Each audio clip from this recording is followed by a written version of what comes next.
We want to introduce you to a relatively new product we have to go with Sam Blumenfeld's Alpha Phonics Reading Instruction Program. It's a DVD of a workshop that Sam gave a number of years ago in which he went through every lesson in Alpha Phonics for the people at the workshop. Many moms had their books in front of them and were able to go through lesson by lesson as Sam worked and presented things on the blackboard, or I guess now we call that the whiteboard, did the examples and went through every single lesson. It's nearly a 2-hour video. We've priced it very inexpensively to make it accessible to virtually everybody.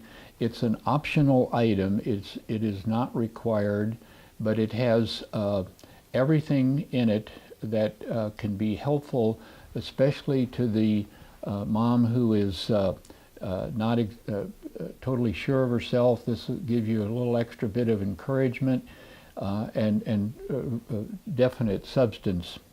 We include, as I said, it's nearly 2 hours of this workshop. It's sort of like a mom can have her own personal seminar with Sam Blumenfeld. He can step right into her living room via her TV or her computer, because it'll work on either one, and go through the lessons. They're broken into segments so that you don't have to spend a lot of time any one session, and you can spend a few minutes ahead of time before you actually take the lesson with your student, and you can be ready then and have that.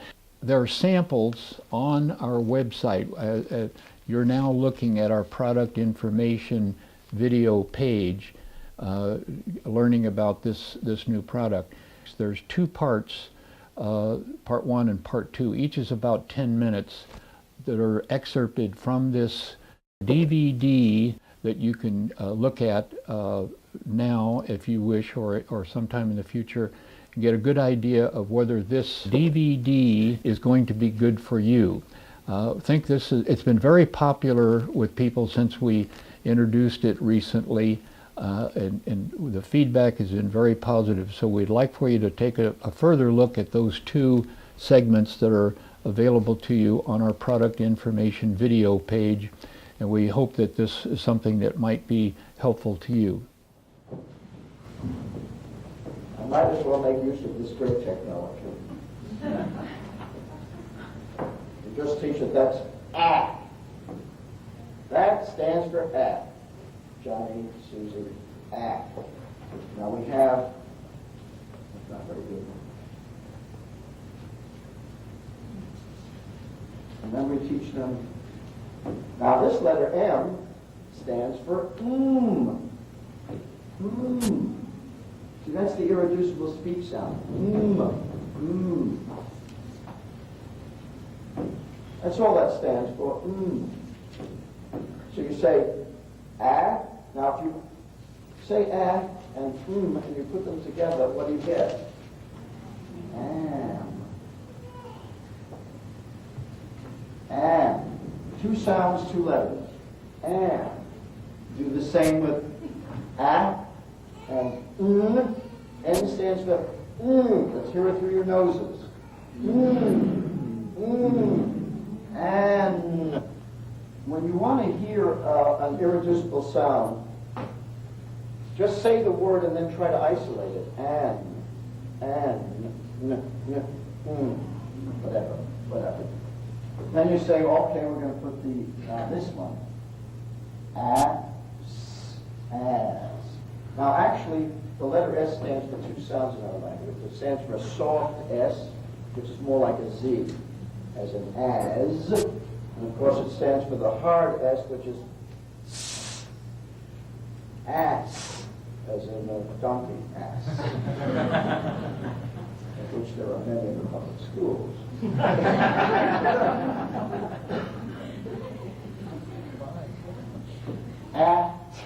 At, the teeth, and then now here's an interesting one. How do you pronounce the X? Can anyone tell me? X. You know what X is? It really is KS. Isn't that interesting? One of the peculiarities of our alphabetic system. X really stands for KS. X. X. And you can tell the child that, but we haven't studied K yet, so you can just say, they'll have a wonderful time saying X. Now then you can explain what all these words are, how we use the word am, use it in a sentence. Okay. Use it in the sentence. I am,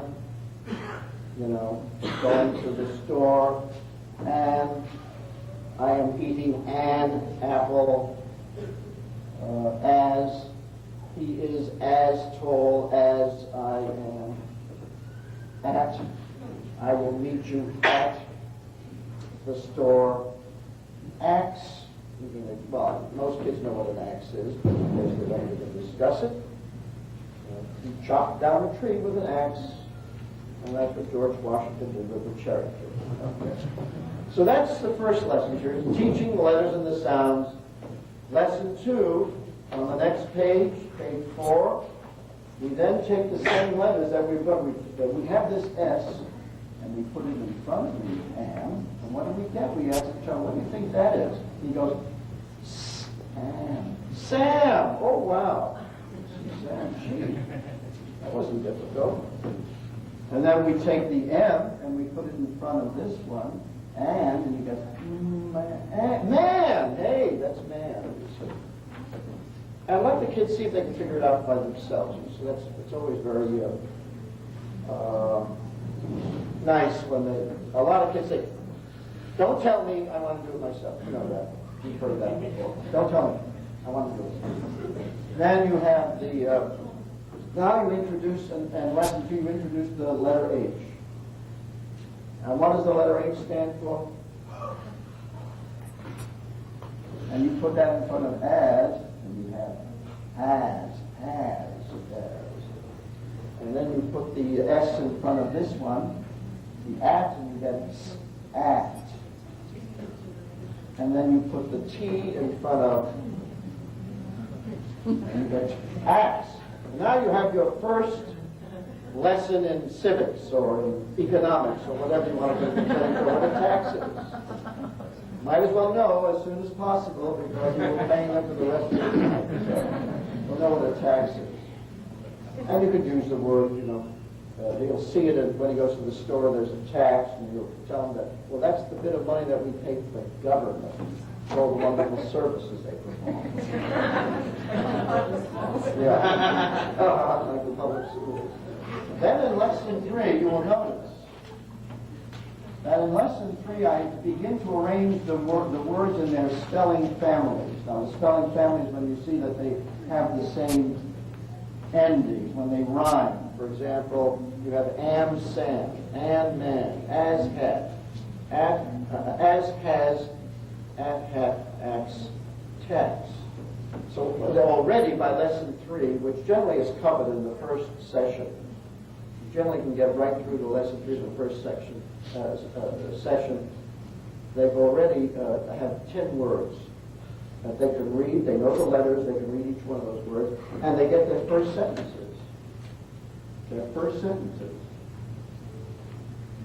See, now that's very rapid progress. Rather than use the method that was used for centuries, baby, Bible, view, and they drilled them and drilled them and drilled before they saw their first word. This seems to work a little better because the kids then get very excited by the fact that they can actually read a sentence. And then what you do at the same time, every time you introduce something new, like period, you have to explain what a period is. Punctuation. And punctuations are like traffic signals, that's all they are. They indicate when a thought stops. And what is a sentence? You explain. A sentence is a complete thought. That's all a sentence is. And we always start a sentence with a capital letter. Whether it's a name or any other word, we start that way. So we move on. lesson. And incidentally, there is no special timing. You can spend 25 minutes, you can spend an hour. Just see how long the child wants to go on. Some kids want to keep going. You know, they don't want to stop. They want to learn it all because they can in one day. But for those children who are, you know, you have to feed it bit by bit, that's fine. Incidentally, the same thing you do with adults. Now, if you'll notice, there are no pictures in this book. Pictures are not needed. They didn't have pictures in Roman times. They didn't have pictures in colonial times, very small little cuts occasionally, but pictures are not needed.